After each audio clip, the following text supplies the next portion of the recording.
My name is Dr. Sandra Newis, also known as Sandy. I'm with the Living Medicine Institute and the Psychedelic Provider Network.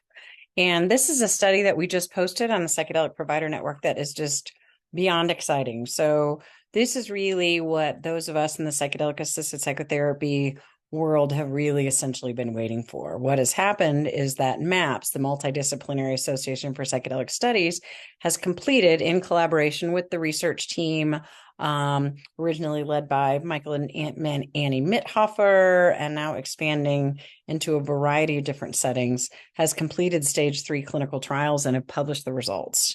And the results are extraordinarily striking. So what they did is they recruited 121 people, and they were split into randomly assigned placebo group. As you imagine, placebo is a bit of a problem when you're using psychedelics because it's pretty obvious when you're in the placebo group, but those people were given the option to participate in the MDMA psychotherapy component after that. So each one of the participants received 3 sessions of MDMA, along with preparation and integration by trained and MAPS trained psychotherapists who are specifically trained to work with trauma in the MDMA state. And so they went through this, and then they tracked them for 18 weeks post-treatment. So, and the results are extraordinarily striking. 86.5% of participants reported a clinically meaningful improvement 18 weeks post kind of treatment. And that was defined as by a variety of different measures. And this is a really meaningful finding. So 86.5%. Let's keep in mind that the people who came into the study had a variety of selection criteria. They met criteria for PTSD, but many of them also had concurrent disorders and concurrent functional issues. So that might be depression, anxiety, bipolar type symptomatology, difficulties functioning in day-to-day life. So a variety of different issues. And one of the things that was really unique about this particular stage 3 of the study is that the early studies were extremely strict selection criteria. That's what you do for research methodology. Very, very strict selection criteria. Make sure that the group is very homogeneous as much as is possible within kind of variation in the human condition. But as the trials have progressed, they've opened it up. They've been looser in the selection criteria to see if it was equally as effective if people had a variety of other kind of what are referred to as co-occurring disorders or co-occurring issues. So addiction, substance use might be one of those pieces. And again, a variety of different co-occurring psychological issues, behavioral issues, things like that. And they opened it up, and the results are equally as good, if not better. 71.2% of the participants no longer met DSM-5 criteria for PTSD.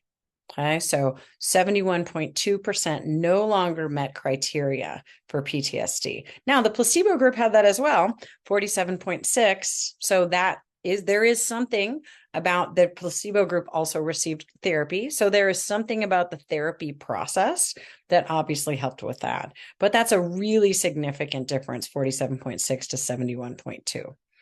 And then 46.2 met remission criteria. Remission criteria means that we look at a disorder or we look at issues that are overall in remission. Okay. So a couple other different things about that is that, first of all, again, as I noted, the selection criteria is widened. So they're working with people with a variety of different co-occurring issues and co-occurring disorders. And the results are equally as good, if not better. So that has wide implications for the way in which we work with mental health, strongly suggesting that MDMA is going to be effective for a variety of different mental health issues, not just the specific kind of range of PTSD that it was originally cast in the research. Well, the other piece about that is that functional impairment was also studied. Functional impairment means broadly how one functions in one's family, how one functions in one's social world, how one functions at work or in school or just in actions of daily life. And they saw significant improvements in functional impairment overall. So not only are people experiencing reductions in symptoms, but their overall day-to-day functioning, relational functioning, interpersonal functioning is also improving. And that's really important because somebody can be sitting and kind of reporting like, oh, I'm less anxious or I'm less depressed, and still not be interested in leaving the house, still not be functioning well at work, still not be functioning well in parenting or in their marriage or in their closer relationships, or not maintaining those relationships at all. So really that functional piece is of critical importance. So this is really exciting, because if you've been tracking this at all, or even if you haven't, like, here's the thing, okay, is that MDMA is leading the charge for psychedelic assisted psychotherapy. So ketamine has never been illegal, and I do ketamine assisted psychotherapy for a living, and I specialize in trauma. So the techniques are going to be similar. Okay. So it might not be exactly the same, but the techniques are similar. The medicines are different. So this will raise a question ongoing.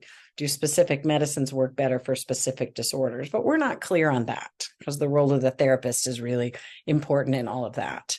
But MDMA has been really leading this charge. So MAPS, and now the Public Benefit Corporation, and the people have funded MAPS, and the people who have really driven this bus, Rick Doblin and his team, which has grown and grown and grown, have really made this happen. So this is the first, what might be considered to be a cultural revolution that is driven by science. So we are suddenly opening up as a society and a culture to these very, very novel approaches to working with mental health. And the results have been stunning in terms of the research that is being done. So this research is so compelling that there's really nothing that can be done to denigrate it. So even if somebody is like, I remember hearing a talk show long ago where there were researchers on a panel. This is when like the stage 1 clinical trials were released, and they were like, we want to hate this, but we can't, because if we say we hate this, then we're just simply being biased, because the methodology is so sound. The research methodology and the science behind this is so sound that we really can't poke holes in it. And that's really been the thing.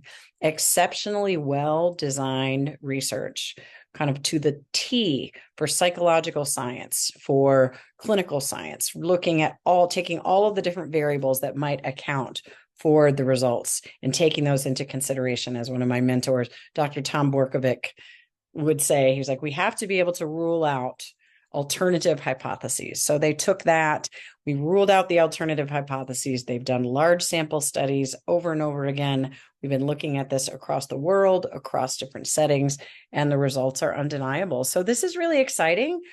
We can anticipate that sometime in 2024, that MDMA is likely to be legalized for therapeutic use. My hope and assumption is that it would be under heavily controlled conditions, at sites that are permitted or accredited or have some kind of regulation oversight, with clinicians and therapists and clinical professionals who are trained to work with that. And so we are hoping that we can participate in that through our training program with the Living Medicine Institute, and by providing resources to providers at through the Psychedelic Provider Network. So we hope that you'll check us out, and all the different research and all the different resources that you need to be tracking that are there. It's a one-stop solution on the Psychedelic Provider Network, and we'd love to help you stay abreast of that by tracking us there. All right. Thank you so much. Bye-bye.